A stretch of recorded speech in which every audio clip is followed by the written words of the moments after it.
اللہ فرماتا ہے جب میرے یاد کی بارگاہ میں کوئی بات عرض کرنی ہے تو پہلے صدقہ دے دو. سبحان اللہ. اللہ اکبر. یہ ہے مقام مصطفیٰ, یہ ہے رفعت مصطفیٰ. فرمایا جب بارگاہ مصطفیٰ میں بات کرنی ہے تو پہلے صدقہ دے لو. کہو گے کہاں لکھا ہے؟ آؤ قرآن پڑھتا ہوں. قرآن پاک میں سورۃ مجادلہ میں اللہ فرماتا ہے یا ایھا الذین آمنوا اذا ناجیتم الرسول فقدموا بین یدی نجواکم صدقات ذالک خیر لکم واطہر فإن لم تجدوا فإن اللہ غفور رحیم. فرمایا اے ایمان والو جب تم رسول سے تنہائی میں کوئی بات عرض کرنا چاہو تو اپنی عرض سے پہلے کچھ صدقہ دے لو. یہ تمہارے لیے بہت بہتر ہے, بہت ستھرا ہے. اور پھر اگر تم اس پر قدرت نہ پاؤ تو اللہ بخشنے والا مہربان ہے. سبحان اللہ. یہ اللہ نے اپنے حبیب کی بارگاہ کے قانون بتائے ہیں کہ میرے یار کی بارگاہ میں جانا تو پہلے بات کرنے سے پہلے صدقہ دے لو. اللہ بخشنے والا مہربان ہے. لیکن بعد میں یہ حکم منسوخ ہو گیا, پھر ویسے بھی بندہ جا سکتا تھا. لیکن اس آیت سے یہ تو ثابت ہوتا ہے کہ اللہ کی بارگاہ میں حبیب کا مقام کتنا بلند ہے. اللہ کی بارگاہ میں حبیب کا مقام کتنا بلند ہے.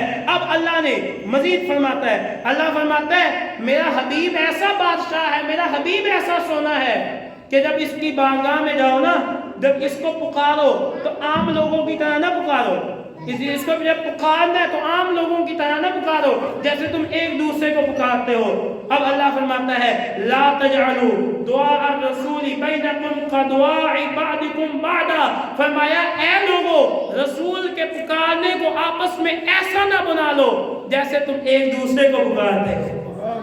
اللہ فرماتا ہے میرے یار کو پکارنا ہے اور کوئی تعلیم کے ساتھ پکارو, میرے حبیب کو پکارنا ہے کوئی ادب کے ساتھ پکارو. اب آگے حضور نبی پاک صلی اللہ علیہ وسلم اللہ نے یہ قانون بتا رہا ہے. اللہ فرماتا ہے میرے حبیب سے بات کرتے وقت نا آواز اپنی نیچی رکھنی ہے اور ان کی بارگاہ میں زیادہ بلند آواز سے نہیں بولنا.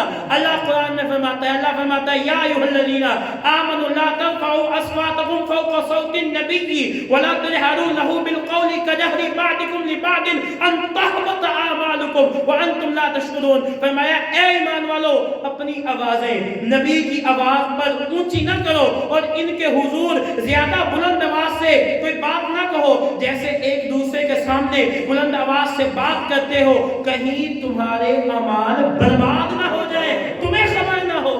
فرمایا میرے یار کی بارگاہ میں بلانا ہے تو بلند آواز سے نہ بلانے لگ جانا, کہیں تمہارے اعمال ہی برباد ہو جائے, تمہیں خبر نہ ہو. اب اللہ نے اچھا حبیب کی تعظیم میں نے بھی بتایا, حضور ایسے بادشاہ ہیں کہ ان کی تعظیم ان کی مقام کے آداب حضور خود خدا قرآن میں فرما ہے. 4 آیتیں پڑھی میں نے, پنجتن پاک کی نسبت سے 5ویں آیت کریمہ پڑھنے جا رہا ہوں. اللہ تو اللہ کی بارگاہ میں میرے حبیب کی تو تعظیم کا یعنی یہ مقام ہے کہ اللہ فرماتا ہے جس کلمے کے اندر, جس لفظ کے اندر ادب کا ترک ہونے کا بھی شبہ ہو, جملہ ہے نا یہ بے ادبی کا جملہ ہے. اللہ فرماتا ہے اگر حبیب کی بارگاہ میں اس بے ادبی والے جملے کو بھی جیسے کہ رائنا لفظ ہے, یہ اس دور میں بے ادبی کا جملہ تھا. فرمایا ابھی بے ادبی کا جملہ نہیں بلکہ اس میں شبہ تھا کہ شاید یہ بے ادبی کا جملہ ہے. اللہ فرماتا ہے اس لفظ سے بھی میرے یاد کو نہیں پکارنا.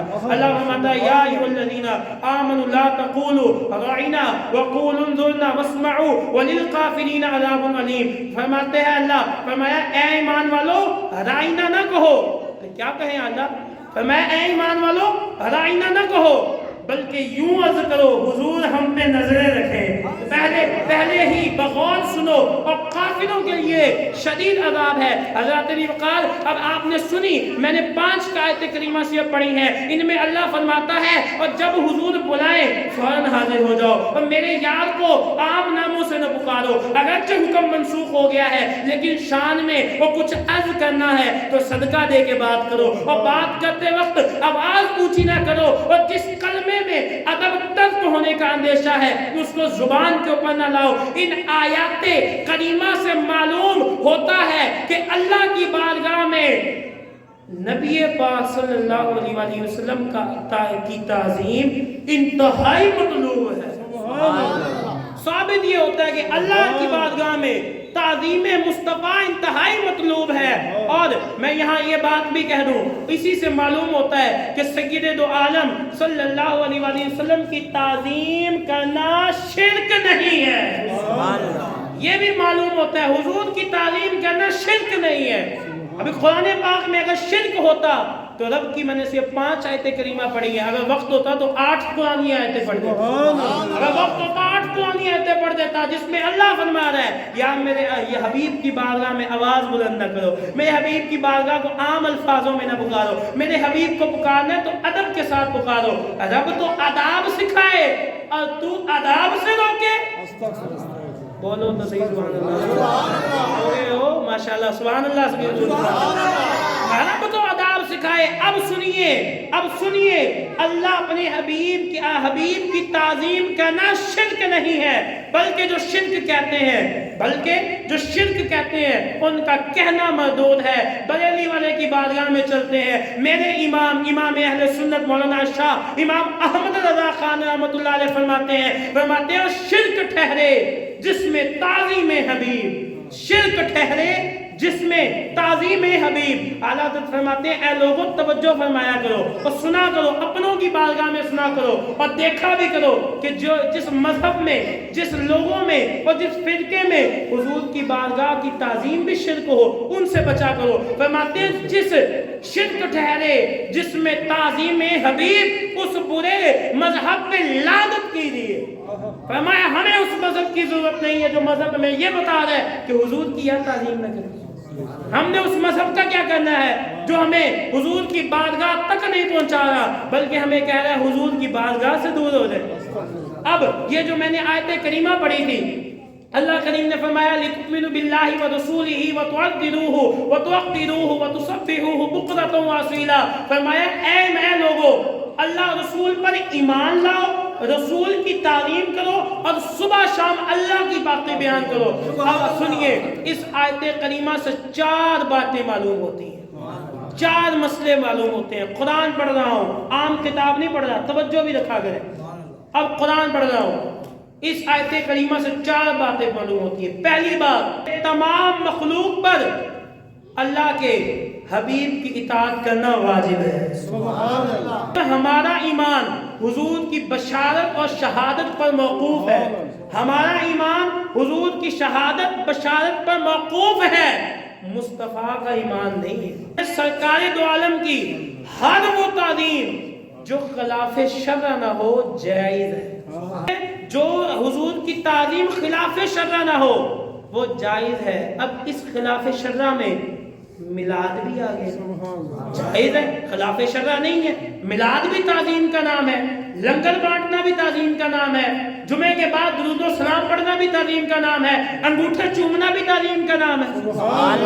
یہ تعظیم والے کام ہے۔ فرماتے ہیں جو جب ان تعظیم والے کاموں میں سرکار کی ہر وہ تعظیم کر سکتا ہے بندہ جو خلاف شرع نہ ہو، شریعت کی باؤنڈری سے جو باہر ہو وہ قبول نہیں ہے، جو شریعت کے دائرے کے اندر ہو وہ جتنی چاہے حضور سے محبت کرے، جتنی چاہے حضور سے عشق کرے، اللہ کی بارگاہ میں وہ مقبول ہے۔ اللہ کی بارگاہ میں وہ مقبول ہے۔ تو تعظیم مصطفیٰ یہ اہم چیز ہے۔ چوتھی بات جو اعلیٰ حضرت نے کہی نا وہ تو کمال کر کے رکھ دی یار، سینہ ٹھنڈا ہو جائے گا تو آپ کا سینہ۔ اعلیٰ حضرت فرماتے ہیں اور سنو اس مسئلے اس آیت کریمہ سے معلوم ہوتا ہے اعلیٰ حضرت کی کمال بات ہے، تحقیق ہے اعلیٰ حضرت کی، سنیے جھومیے۔ اعلیٰ حضرت فرماتے ہیں سنو، معلوم ہوا دین ایمان، فرماتے ہیں یہ دیکھو دین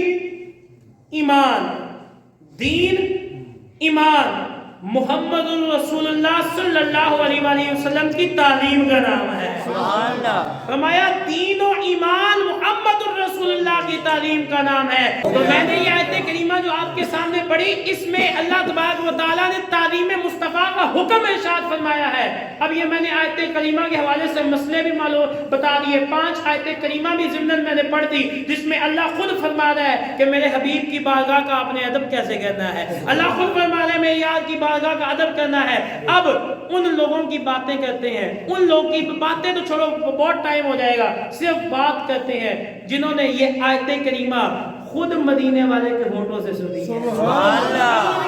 کرتے ہیں, ان صحابہ کرام کی بات کرتے ہیں کہ جنہوں نے یہ آیت کریمہ حضور کے مبارک لبوں سے سنی اور پھر انہوں نے کیسا عمل کر کے دکھایا. اے صحابہ کرام وہ عظیم ہستیاں ہیں جو نبی پاک کی اتنی تعظیم و توقیر کرتے تھے کہ صحابہ کرام کے حوالے سے یہ ملتا ہے کہ جب بھی وہ حضور کی بارگاہ میں جاتے تو سلام کرنے کے بعد پتہ ہے کیا کہتے؟ سلام کرنے کے بعد کہتے ہیں آقا فدا کا ابی و امی یا رسول اللہ, فرماتے ہیں یا رسول اللہ میرے ماں باپ آپ کے اوپر قربان ہیں. یا بعض لوگ یوں کہا کرتے بنفسی انتا یا رسول اللہ, آقا میری جان تو اوپر قربان ہے.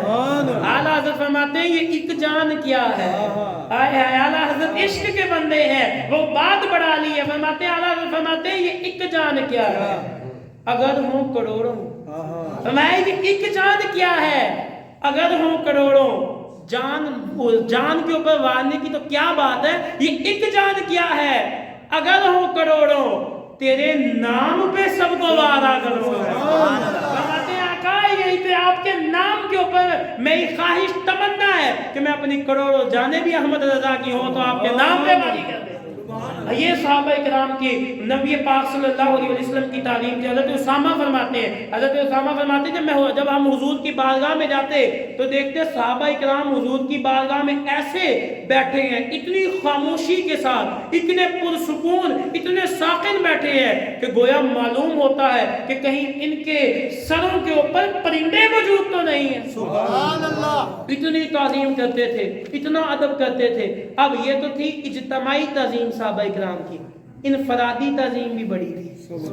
اجتماعی تو سب کی ہو گئی نا, لیکن آئیے میں صرف 2 آدمیوں کی تعظیم مصطفیٰ بیان کر کے اجازت چاہوں. اگر تعلیم مصطفیٰ سننی ہے تو سبحان اللہ کی فضا ماشاءاللہ, اللہ سلامت رکھے. حضرت سیدنا عثمان بن عفان جامع القرآن ذو النورین رضی اللہ تعالیٰ عنہ کے بارے میں روایت ہے کہ جب نبی پاک صلی اللہ علیہ وسلم نے حدیبیہ کے موقع پر حضرت عثمان کو بھیجا مکہ میں, حضرت عثمان جاتے ہیں کفار کے پاس. اب کفار نے جب حضرت عثمان کو دیکھا تو فرمایا عثمان تم ہمارے پاس آئے ہو, بالکل اچھی بات ہے, ہم بھی حضور کے پاس جاتے ہیں, لیکن تم آ ہی گئے ہو تو طواف کعبہ کر لو. سامنے کعبہ, کون مسلمان ہے جسے خواہش نہیں ہے, تمنا نہیں ہے کہ وہ رب کے اس مبارک گھر کے چکر لگائے, رب کے اس مبارک گھر کو آنکھوں سے دیکھے. ہر آدمی کی تمنا ہے کہ وہ رب کے گھر کے نظارے دیکھے. اب حضرت عثمان کے پاس اتنی بڑی آفر ہے کہ آؤ عثمان, وہاں سارے حضور کھڑے ہیں اور باقی صحابہ کرام بھی وہاں انتظار میں ہیں, اجازت کے لیے انتظار میں ہیں. عثمان کے پاس موقع ہے کہ جاتا اور جا کر دیوار کعبہ سے لپٹ جاتا, جاتا دیوار کعبہ سے لپٹ جاتا, لیکن انہوں نے یہ آیات کریمہ اپنے کانوں سے سنی ہوئی ہے. انہیں پتا ہے کہ مقام مصطفیٰ کیا ہے, انہیں پتا ہے کہ اصل اصول بندگی اس تاجور کی ہے, انہیں پتا ہے اس حبیب کی بارگاہ کا مقام و مرتبہ کیا ہے. اب انہوں نے آفر کرائی عثمان موقع ہے طواف کر لو, موقع ہے عمرہ کر لو. اب حضرت عثمان نے جواب دیا, فرماتے ہیں وہ سنو, تم کہتے ہو میں عمرہ کر لوں, تم کہتے ہو طواف کر لوں, میرے حبیب وہاں مقام حدیبیہ میں موجود ہیں اور عثمان یہاں طواف کرتا رہے. فرمایا نہیں, عثمان تب تک رب کے گھر کا طواف نہیں کرے گا اور جب تک مصطفیٰ کریم کی صحبت شامل ہے. عثمان تب تک رب کے گھر کا طواف نہیں کرے گا جب تک اللہ کا حبیب ساتھ نہ ہوگا, جب تک مدینے والا ساتھ نہ ہوگا. انہوں نے کر کے بتا دیا کہ اصل اصول بندگی اس تاجور کی ہے, اصل اصول بندگی اس تاجور کی ہے. مقام صبا ہے, مقام صبا مولا علی. سبحان اللہ. یار علی کا نام ہی ایسا ہے کہ سبحان اللہ بھی گرج والی گجوج بھی آنی چاہیے. علی ہے کا نام ہے, وہ حیدر کرار, وہ فاتح خیبر, مولا علی. اور نبی پاک صلی اللہ علیہ وسلم مقام صبا پہ ہے. اب نماز اصل حضور نے ادا کر لی. نماز اصل ادا کرنے کے بعد نبی پاک صلی اللہ علیہ وسلم مولا علی کی گود میں سر رکھ کر آرام فرمانے لگے. مولا علی کی گود میں سر رکھ کر آرام فرما رہے ہیں. ادھر مولا علی نے نماز نہیں پڑھی, ادھر نماز کوئی نہیں پڑھی. اب مولا علی علم کا دروازہ, متقیوں کے سردار, ولایت کے بادشاہ, شہنشاہ, اور نماز جا رہی ہے, نماز جا رہی ہے. اب وہاں دیکھتے ہیں کہ اب حضور کا سر انور گود میں ہے. بابا جی حضور کا سر انور گود میں ہے. اب دیکھتے ہیں وقت سورج غروب ہو رہا ہے. اب دیکھتے ہیں کہ نماز کے لیے حضور کو اٹھاؤں یا حضور کی تعظیم کروں. تو کسی شاعر نے خوب جواب دیا, وہ کہتے ہیں نمازیں پھر ادا ہوں گی, نمازیں پھر ادا ہوں گر قضا ہوں, نمازیں پھر ادا ہوں. قاضی صاحب نمازیں پھر ادا ہوں گر قضا ہوں, نگاہوں کی قضا کب ادا ہو, نگاہوں کی قضا کب ادا ہو. یہ موقع بار بار نہیں آتا. آج تو حبیب دو عالم کا مالک و مختار گود میں ہے, اب دو عالم کا مالک و مختار گود میں ہے. اب فرمایا فیصلہ کر لیا, فرمایا اصل الاصول بندگی سی تاجور کی ہے. فرمایا نماز جاتی ہے تو جائے, سب سے بڑا فرض حضور کی نوکری کا یہ تو ادا ہونا چاہیے, حضور کی نوکری کا ادا ہونا چاہیے. اب نماز سورج غروب ہو گیا, حضور اٹھے. فرمایا علی کیا معاملہ, پریشان کیوں ہو؟ میں آقا آج تک کوئی نماز نہیں چھڑی, آقا آج تک کوئی نماز نہیں چھوڑی. اب پریشان ہو, نماز قضا ہو گئی. حضور نے دعا کے لیے ہاتھوں کو اٹھا دیا, حضور نے دعا کے لیے ہاتھوں کو اٹھایا. دعا میں کن الفاظ سے اٹھایا؟ فرمایا علی, فرمایا اے اللہ سورج کو واپس موڑ دے. کیا وجہ؟ علی اللہ رسول کی فرما برداری میں تھا, فرما برداری کر رہا تھا. اب حضور کی زبان سے کوئی جملہ نکلے رب قبول نہ کرے. اجابت کا صحرا, عنایت کا جوڑا, دلہن بن کے نکلی دعائے محمد. اب جیسے ہی نماز کا معاملہ ہوا, نماز سورج واپس آیا, مولا علی نے نماز ادا کی. اسی طرح ایک حضرت صدیق اکبر کے حوالے سے بھی ہے. جب صدیق اکبر کی گود میں بھی مصطفیٰ کا سر ہے اور سانپ نے ڈنک مارا.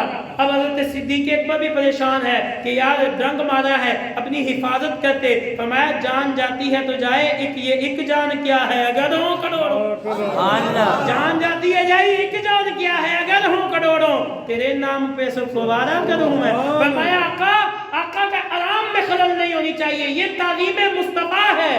اب حضور نے دیکھا کہ صدیق پریشان ہے, اپنا لعاب دہن ادھر لگایا اور انہیں بھی شفا مل گئی. اب میں نے یہ دو واقعات پڑھے ہیں. اب ان دو واقعات پڑھنے کے بعد میں نے کہا ان کا نتیجہ کیا نکلتا ہے. نتیجے کی جانب سوچا, غور کیا, تو میں نے کہا طاہر رضا سوچتا کیا ہے, ابھی احمد رضا کی بارگاہ میں جا, مسئلہ تیرا ویسے حل ہو جائے گا. اب میں اعلیٰ حضرت کی بارگاہ میں گیا, میں نے کہا حضور اب آپ فرمائے کہ تعظیم مصطفیٰ کا مقام کیا ہے, مرتبہ کیا ہے اور اہمیت کیا ہے. اعلیٰ حضرت فرماتے ہیں سنو پھر, اور تعظیم مصطفیٰ کی اہمیت کیا ہے. فرماتے ہیں مولا علی نے واری تیری نیند پہ نماز, فرمایا مولا علی نے واری تیری نیند پہ نماز, اور وہ بھی عصر جو اعلیٰ خطر کی ہے.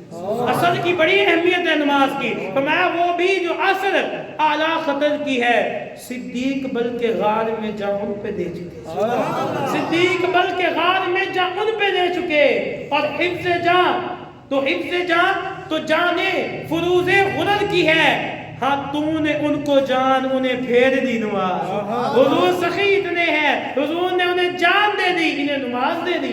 فرمایا ہاں تو نے ان کو جان انہیں پھیر دی نماز.